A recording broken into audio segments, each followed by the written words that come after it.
Shalom, shalom. Israel, Brother Zaba Yalla. Brother Marquez. Coming back into another cold cut. Like to give our praises to Yahweh, Ba'ashem Yahushua, right? This is going to be another cold cut, part 2 of the video that we did. Walk this way. It's Satan. Man. We on the go, man, on foot. Part 2 of the last video that we did is going into how to overcome spirits, battle lust demons, right? Battling these different spirits, what you got to do, right? We went over fasting and praying, observing the spirits that are around you, right? But now, there's other ways to overcome these demons and battles as well, all right? You can go to the book of Sirach 37 and 17.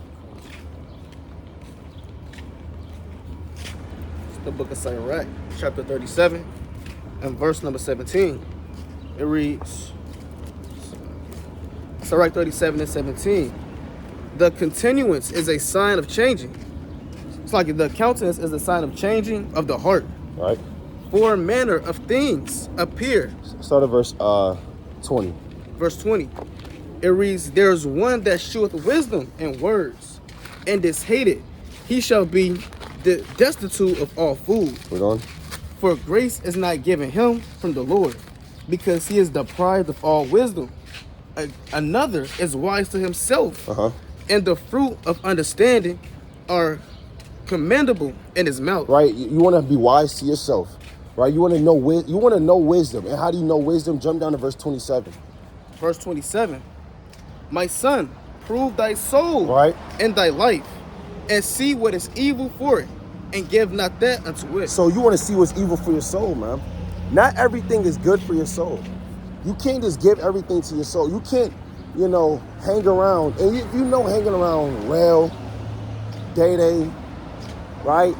John, T, Keisha, Latreia, right? Maria, these sisters in the world, these men in the world, if you know they're gonna get you to go off, then you shouldn't be around them. They keep trying to hand you the blunt all day, and you keep saying no, I'm good.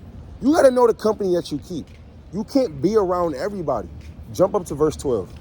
Verse 12, it reads, but be continually with a godly man, whom thou knowest to keep the commandments of the Lord, whose mind is according to thy mind, and will sorrow with thee if thou shalt miscarry. So, you got to be with a godly person. You can't just be with anybody, especially in this truth. Satan is looking for that one yes. Satan, you can say no 1,000 times, but Satan's looking for that one yes. You can't counsel with a person in the world. You tell that person all your demons, and the best thing they want to do is, like the brother said earlier, give you a blunt, give you a bottle, just turn up. Let's just go to the club, man. Put that Hebrew Israelite ish down, and let's just go to the club and turn up and forget all your problems. That's sorrow, and that's how you rejoice in the world, man. But what would a godly man tell you? A godly man would tell you, get this precept. Go into this book. Let's do a breakdown video. Let's do an OT camp. Let's teach. Let's have a council. These are what godly men and women would tell you to do. But men and women in the world are not going to tell you that. You can't be in this truth. Go to Sirach 21 and 2. You can't be in this truth. Expect to fight demons, right? Being with ungodly people.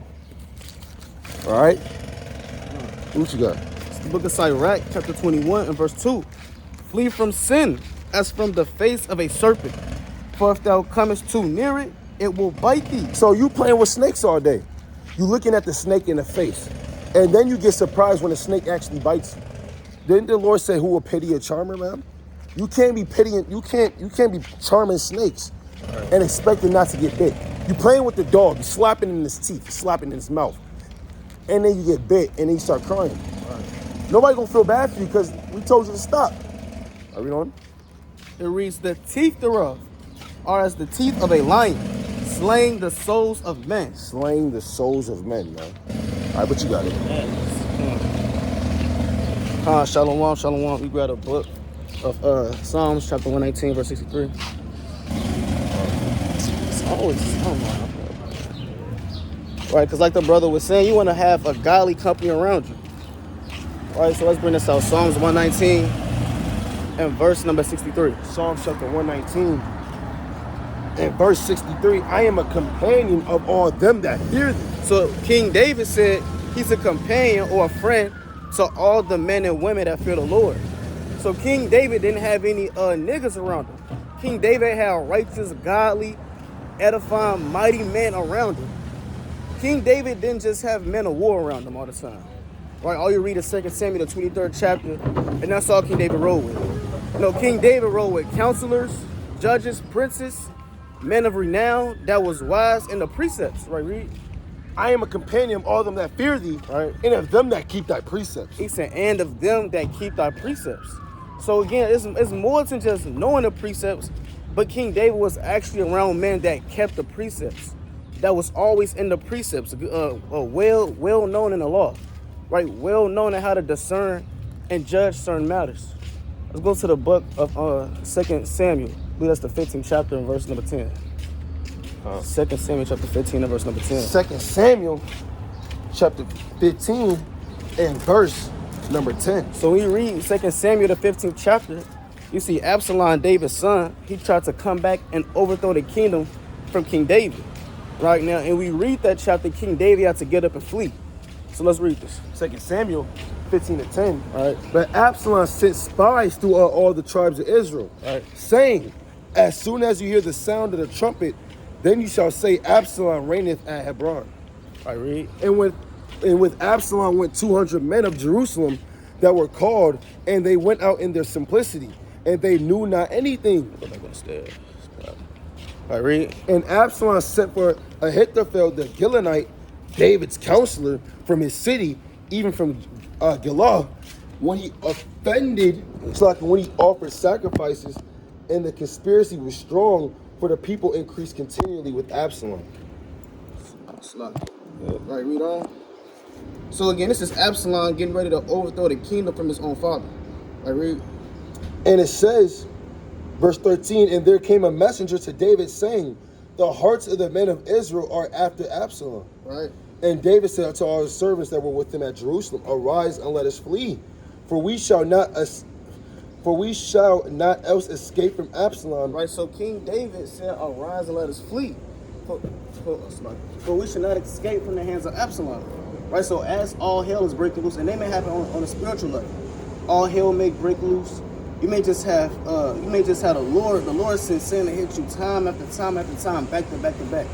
Right, all week you just caught hell. Right, somebody probably passed away, then you lost your job, then you got sick, and it can be spirits that's coming at you back to back. So when that happened to King David on a physical level, David called up all the servants. Right, read on. Right, and it says, make speed to depart, lest he overtake us suddenly, Right. and bring evil upon us, Right. and smite the city with the edge of the sword. And the king's servant said unto the king, behold, thy servants are ready to do whatsoever my lord the king shall appoint. Read that again. Behold, thy servants are ready to do whatsoever my lord the king shall appoint. So you should have friends around you that's ready to do anything it takes for you to get back in the spirit of righteousness. His servant said, hey, I'm ready to do whatsoever my king appoints. And these are the friends of David. These are the men and women that kept the precepts. Say, and they was on point. Right? Hey, David, I know you're going through this. Hey, I'm right with you. You should want to have friends that at the drop of a dime, whenever you ask for prayer, for counsel, or fast, anything to get back in the spirit, you should have those righteous friends that's ready right there with you. Now jump down to verse number 18. And all his servants passed on beside him, and all the Cherethites and the Pelethites and all the Gittites, 600 men, which came after him from Gath, passed on before the king. Right. Then said the king to Ittai the Gittite, wherefore goest thou also with us? Right, so you have a man that said, Ittai the Gittite. So King David asked, he said, well, hold on, are you coming with us? I don't really know you like that. You can just stay back here, take care of your household, etc. This is me and my guys, right? Me and my servants, right? Read. Return to thy place and abide with the king, for thou art a stranger and also an exile. He said, thou art a stranger and an exile. So this man, he tried to come with King David, etc. King David said, well, hold on, well, you stranger, I don't really know you like that. I appreciate it, but you know, it's kind of like a nice pushover. Right, read on. Whereas thou camest but yesterday, Should I make this day make thee go up and down with us, seeing I go whither I may? He said, hey, shall I make you go through the things that I'm about to go through? Right, read. Seeing I go whither I may, return thou and take back thy brethren. Mercy and truth be with thee. Right. And Attai answered the king and said, as the Lord liveth. And he said, as the Lord liveth. He said this to King David. After David told him to go away, do your own thing, he said, as the Lord liveth. Read on. And as my Lord the king liveth, surely in what place my Lord the king shall be, whether in death or life. He said, whether in death or life, King David, where you going to be at? Read. Even there also will thy servant be. He said, even there will I be as well. And that's the type of man that King David had around him. King David tried to push this guy away nicely. He said, hey, man, you the king, right? You my servant. Or you're my, not servant, but he said, hey, you're my king. I look up to you, A, B, and C. Wherever you go, I'm going to go. Right, whatever you want, I'm on. Whatever you need help with, I'm there with you. And he's the type of men that you should strive to have around you. Men that's yearning to actually look out for your benefit, right? And that's mighty right there. Having a friend so close to you that he wanted to do anything with you when you're not even that cool. It's not what it's saying, man. Right? But you got it. Come. Go to the book of Psalms 37 and 37.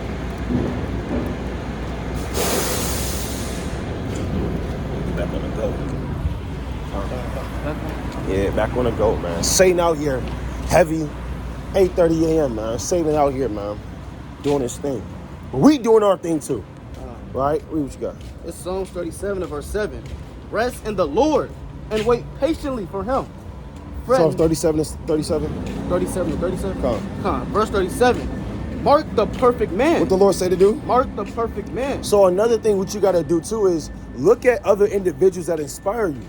Look at other individuals that help you keep going forward and say, I want to be like that man, right? That's not off, right? To say that person is doing well in the spirit, right? Read on. It says, mark the perfect man and behold the upright. For the end of that man is peace. What the Lord say? For the end of that man is peace. So the end of that individual is going to be peace at the end of the day, man. So you want to look at that man. You want to say, okay, if that person's doing this, I want to strive to do this with that person as well. I want to strive to be like that person as well in the spirit, right? That's how we look at our forefathers. Go to Romans 15 and 4. The book of Romans, chapter 15 and verse 4. For whatsoever things were written aforetime were written for our learning, that we through patience and comfort of the scriptures might have hope. So that's what we have to do. I mean, we look at our men, we look at the people in the scriptures, and we want to strive to be like those individuals. We want to go hard and be like those individuals. I mean, the Lord also said, let just men eat and drink with thee.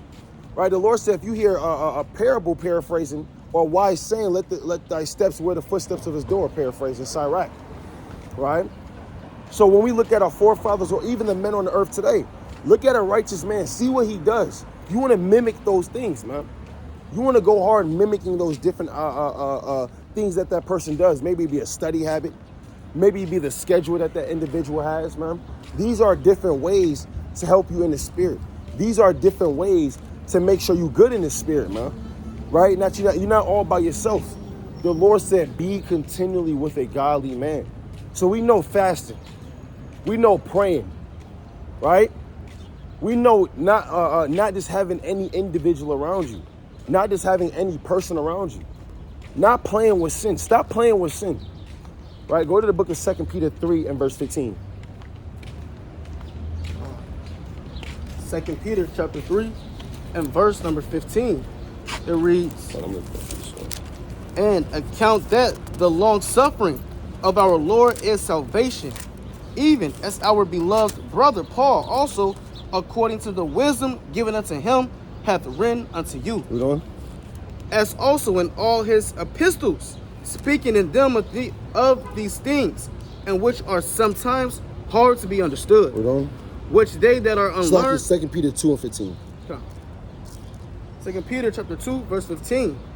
It reads, which have forsaken the right way, and are gone astray, following the way of Balaam, the son of Besor, right, who loved the wages of unrighteousness. You can't follow people that love the wages of unrighteousness. Satan is with those people. You want to find people that are with godly persons. Hold what you got. Go to 1 Samuel chapter 16 and verse 18. Let's see what they said about David. Let's see what they said about King David when King David came up, man. What you got? 1 Samuel chapter 16 and verse 18. Then answered one of the servants and said, Behold, I have seen a son of Jesse, Right? the Bethlehemite, that is cunning and plain, and a mighty valiant man. A what? A mighty valiant man. So they said, I seen the son of Jesse. This man was mighty and valiant, man. I mean, when they look at you, what do they say about you, man? Right, read on. A man of war. Right? And prudent in matters. So a man of war, prudent in matters. I mean, they should say that about us. They should say that about you. They should say that about the person that you look up to, man. What does it mean to be a man of war? You never stop fighting these demons. Right. You always fighting these demons, man. You never give up. A man of war doesn't give up.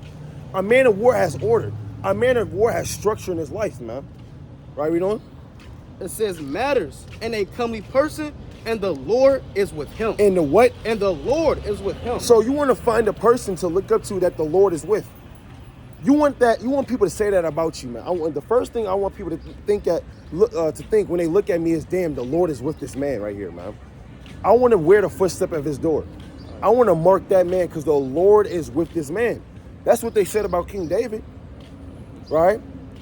How can people say the Lord is with you if every time you're around somebody, you got ungodly persons around you with your fringes on? I mean, they're not going to say that about you. They're going to say he loved the ways of Satan. They're going to say, hold on. This man feigns himself to be an Israelite. Even if you are keeping the commandments, the people that you're around, go to Proverbs chapter 17 and verse 17. You got to watch the people you're around. Hold on. What you got? It's the book of Proverbs, chapter 17 and verse 17. A friend loveth at all times, and a brother is born for adversity. But hold on, how can you have a brother born for adversity if all the brother do is just tell you to smoke weed and chase women, man? That's not going to help you in adversity. All you're going to do is continue to fall and fall and fall over and over again, man. Right? But you have to have that brother, that godly brother, that's really going to help you in adversity. That's really going to overhelp you come sins and temptations when that time is coming, man. All right, you got it. You got a book of Job, chapter 2, and verse number 11. All right, Job, chapter 2, and verse number 11. Job, chapter 2, and verse 11. Now, when Job's three friends... Start at verse 7. Verse number 7. So went Satan forth from the presence of the Lord and smote Job with sore biles from the sole of his foot unto his crown. Right, I'm pretty sure a lot of people know about the story of Job. The Lord, he sent Satan that Satan was doing his thing, getting Job not to fall, but he was giving Job all manners of hell. Right, so read. And he took with him a potsherd to scrape himself withal, and he sat down among the ashes. Right. Then said his wife unto him, Doest not thou still retain thine integrity? Right. Curse the Most High and die. Right, so you had Job's wife when Job was catching hell. His wife, his rib, right, the person that's one flesh with him, told him to curse the Lord and die. Right, and you don't want to have that person around you where they just, the minute all hell break loose, they just go to the worst case scenario. Do this, right, do that. Right, Job was catching hell and his wife. And then again, now, I'm pretty sure brothers that have a wife, they know how close that bond and that relationship is with their rib. Imagine your rib telling you to curse the Lord and die, your other half, literally. Your one flesh supposed to be on one mind, one accord, and she say, hey man, curse the Most High and die. And again, that's not the person you should want to have around you. Right, read. And it says, Shalaki, but he said unto her, Thou speakest as one of the foolish women speaking. Right. What? Shall we receive good at the hand of the Lord? And shall we not receive evil? And all this did not Job sin with his lips. Right, read. Now when Job's three friends heard of all this evil. Right, so then you had Job's three friends. So when Job's three friends heard of all the hell he was catching, his kids dying, the cattle being burnt, his wife cursed them, etc., you know? Every one came from his own place. Eliphaz the Temanite, right. Bildad the Shuhite, and so far the Naamathite. They said his friends came from all different places, all to do what? You know? For they had made an appointment together to come to mourn with him. Right? So they made one accord to go and mourn with Job. Right? And again, that's a real friend. You having your other friends come and mourn you. Again, because it's hard going through things by yourself. You never want to go through nothing by yourself. If you have the ability to have somebody to lean upon, to have that shoulder to lean upon, you want to grab that shoulder. You don't want to be stuck up in your pride and say, you know what, I got it. Right? It's all me. It is what it is. You know, if you have that one brother or sister that you can call for anything, call that person. Right? Because again, nobody is the Lord in this thing. Nobody's going through everything by themselves. You're just all high and mighty. And you're too good to ask a counselor help because you're stuck up in pride. No, brother and sister, humble down and seek help. Let's go to Ecclesiastes, the 4th chapter of the class, verse number 9. It's a spirit. Ecclesiastes 4:9. That's what the Lord said about having friends and people around you. Ecclesiastes chapter 4:9. Two are better than one, because they have a good reward for their labor. So the Lord said two are better than one because they have a good reward for their labor. Again, you want to make sure that you want to make sure the person that you laboring with is in the spirit, so you can have that good reward at the end. All the praying, the fasting, the counseling, the calls, the camps, like the brother said, the overtime camps, etc. You want to do all that with the godly person, right? Read. For if they fall, the one will lift up his fellow. So if I fall, this brother's going to be here to lift me up. If he falls, I'm going to be here to lift this brother up.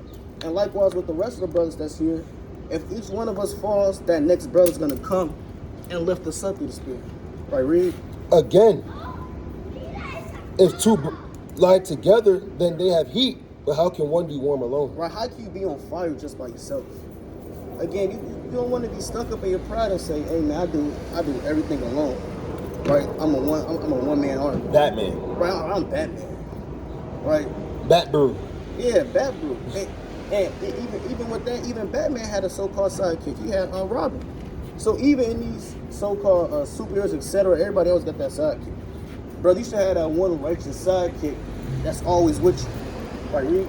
And it says, and if one prevail against him, two shall withstand him. And threefold cord is not quickly broken. Right, and three is spiritual. The Lord said that 3-4 call you add somebody else in there as not quickly broken. Let's go to Matthew 26. I want to say that's verse 46. Right, because even the Lord had men with him, to mourn with him, etc., to be there to lift them up. The Lord, the King of Kings, the Lord of Lords had men right with him to do that. And again, we're not better than the Lord. So how much more should we do that same thing?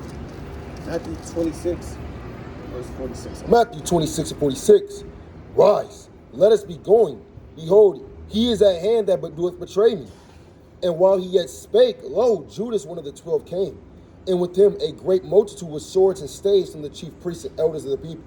Now he that betrayed him gave them a sign, saying, whomsoever I shall kiss, the same as he, hold him fast. Right. And forthwith he came to Yahushua and said, Hail, Master, and kissed him. And Yahushua sent him, Friend, wherefore art thou come? Then Verse 37. Verse 37. Verse 36. 36. Then cometh Yahushua with them unto a place called Gethsemane, and saith unto the disciples, Sit ye here, while I go pray yonder. And he took with him Peter and the two sons of Zebedee. So when the Lord was going to pray, he told some disciples to sit here, and he took a couple with him to go and pray before the Lord. Because when you read this account, the Lord is about to get delivered up. So he wants to spend his last few moments, right, with his disciples, with his homies. And you gotta have you gotta imagine the mindset of the Lord at this point.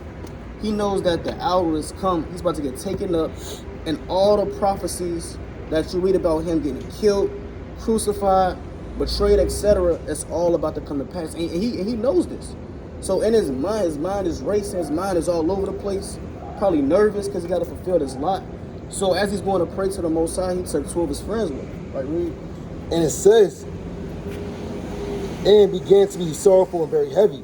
Then saith he unto them, My soul is exceeding sorrowful. He said, what? My soul is exceeding sorrowful. So he said his soul is exceeding sorrowful. Right, read. Unto death. He said unto death. Meaning he had not saying that the Lord was suicidal, but his thoughts were so heavy, it was like death weighing upon him. Right, read. Tarry ye here and watch with me. He said, stay right here and watch with me, you know. And he went a little further and fell on his face Right. and prayed, saying, "Oh, my Father, if it be possible, let this cup pass from me." Right, and the point is that when the Lord was exceeding sorrowful, when the Lord was at his lowest, he still had men to come with him, to comfort him, and to be with him to make sure that he was okay. And none of us is the Lord, so if we're going through any of those things, how much more should we seek for help? Like the brother said, seek counsel. You always had that one friend that you went to, etc. You want to do that. Because if you don't, you're going to have these spirits that are going to come upon you, and they're going to slowly take you out. Right? Because again, it's countless accounts of before a brother fall out the truth, he always tends to depart slowly from everybody. Stop calling, stop answering calls, don't text back anymore. Then a few months later, he out this thing. Happens all the time. That's why you want to try your hardest to always be with that godly man or that godly woman. Have somebody with you that's there to push you, and you there to push them. That righteous balance. Right, you got it. And Paul had men with him as well.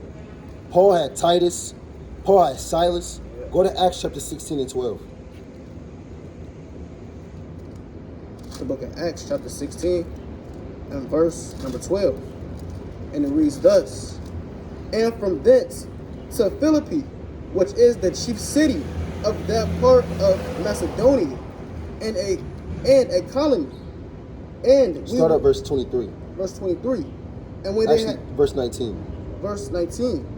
"And when her master saw that the hope of their gains was gone, they caught Paul and Silas and drew them into the market, Right. unto the rulers, and brought them to the magistrates, saying, These men, being Jews, do exceedingly trouble our city, Right. and teach customs which are not lawful for us to receive." So Paul and Silas was wreaking havoc in the city with the words of the Lord, man.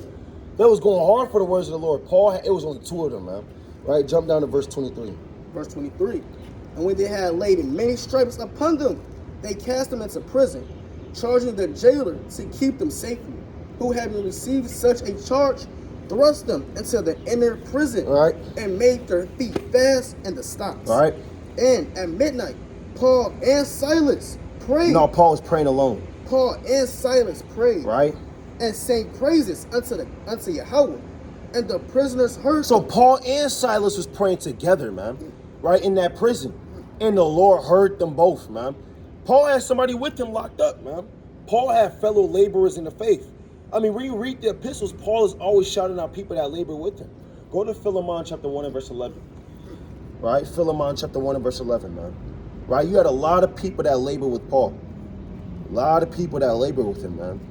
And went hard for the Lord with Paul. Paul didn't do this thing by himself.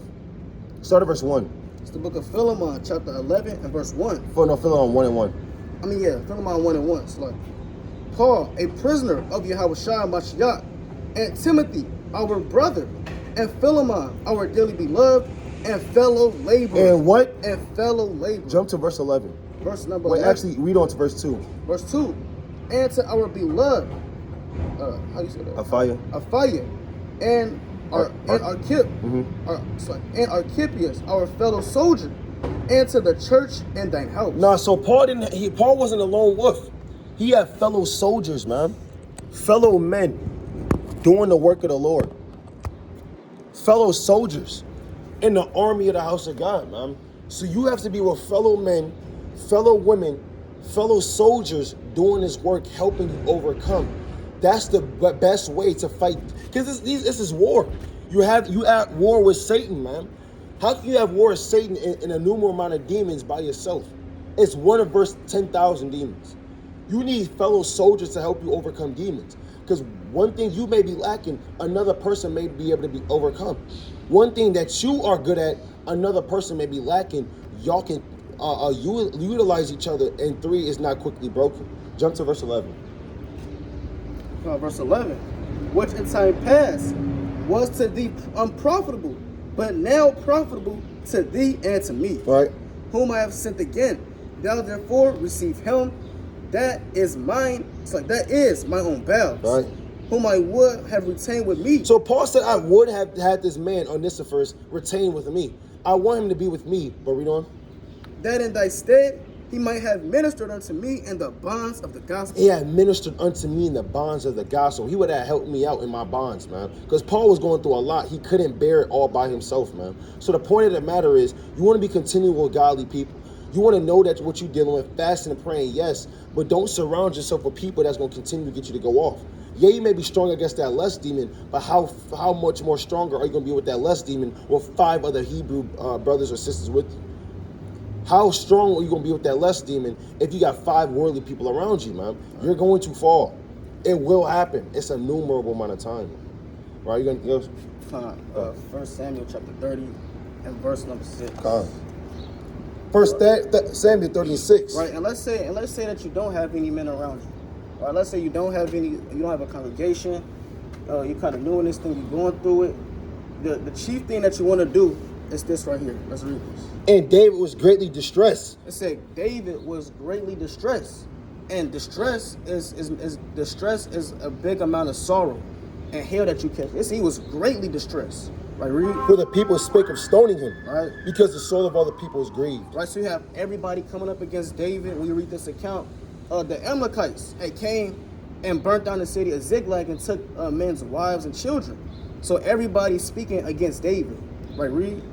Was grieved every man for his sons and for his daughters. Right. But David encouraged himself in the Lord his God. What'd he do? But David encouraged himself in the Lord his God. So in this truth, you have to learn to encourage yourself in the Lord your God. Right? Don't lean on your own understanding. Don't lean on folly or vanity or just give up. It said David encouraged himself and the Lord his God. Let's go to 2 Samuel chapter 28. I want to say that's verse 13. 2 Samuel 28. 24. I think I want seconds. Maybe 1 Samuel 28. 1 Samuel 28:13. And the king said unto her, be not afraid, for it sawest thou. And the woman said unto Saul, I saw gods descending out of the earth.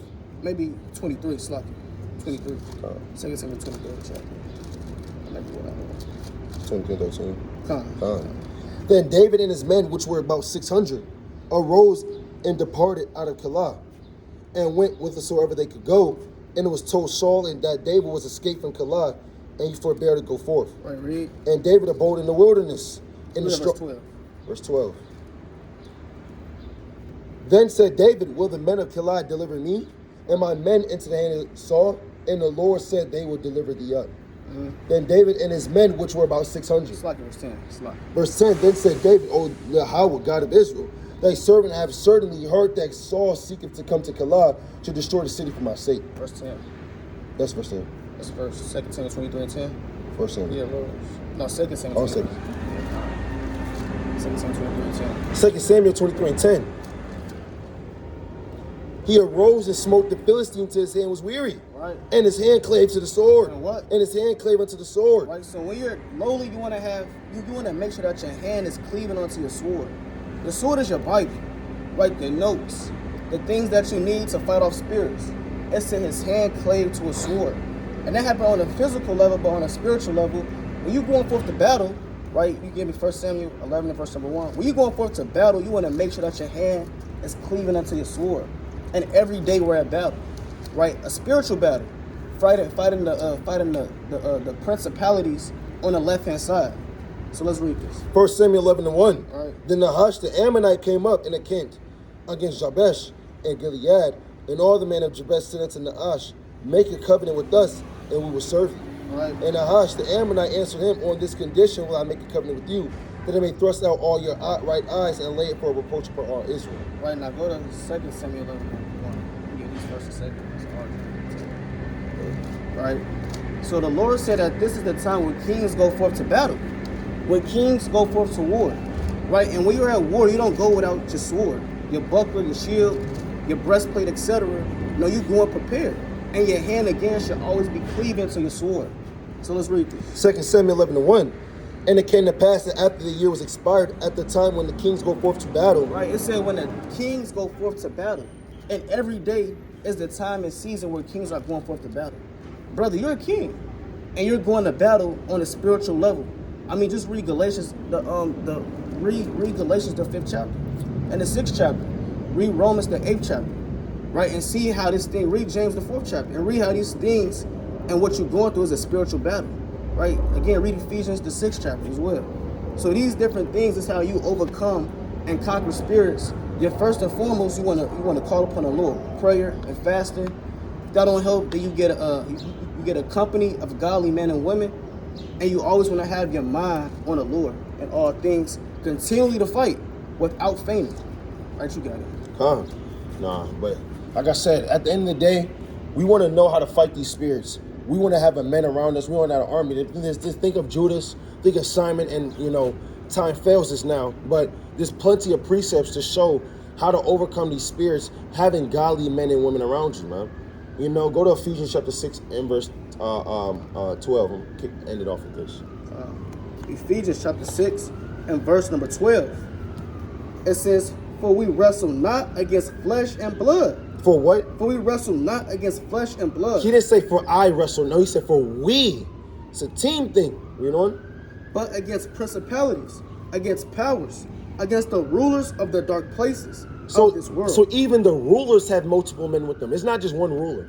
You have an oligarchy of men on the left-hand side, a team of men trying to take down a team of righteousness, which is the Hebrews, man. Us, the Israelites, It reads, against the rulers of the darkness, against this world, against spiritual wickedness in high places. Wherefore, take unto you the whole armor of God. Every day you should be putting on your armor. See, every day Jake take a Glock 19, he put it in his back pocket, he load it up, he make sure he good for the day. You gotta put on the whole armor of God every single day you wake up, that ye may be able to withstand the evil day, right? And having done all to stand. Stand therefore, having your loins girt about with truth, and having on the breastplate of righteousness, and your feet shod with the preparation of the gospel. What else? Peace. Above all, taking the shield of faith. You gotta have faith. You gotta believe. Wherewith you shall be able to quench all the fiery darts of the wicked. Because if you don't have faith, people are gonna come at you, and guess what? You're gonna lose your faith if you don't have that shield of faith. And take the helmet of salvation and the sword of the Spirit, right? Which is the word of God. Which is the what? Which is the word of God. And this is your ultimate weapon to fighting these demons, man. And that's how you got to overcome spirits every day in these last days, man. Right?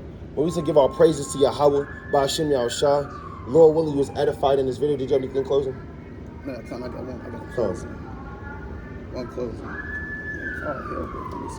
All hell breaking loose in New Jersey. Don't come to New Jersey if you're not from here. It's not good. It's a horrible place. It's the book of Sirach, chapter 43 and verse 30. When you glorify the Lord, exalt him as much as he can, for even yet will he far exceed. And when ye exalt him, put forth all your strength, and be not weary, for ye can never go far enough. Right? And no man can go far enough when it comes to serving Yahweh, Ba'ashem Yahushua. So don't faint, don't give up, because in due season, if we endure and keep the faith, we will reap. Right, that's all I got. Lord willing, you was edified. We have to give our praise to Yahweh, Ba'ashem Yahushua, and like to bid a mighty strong shalom. Shalom.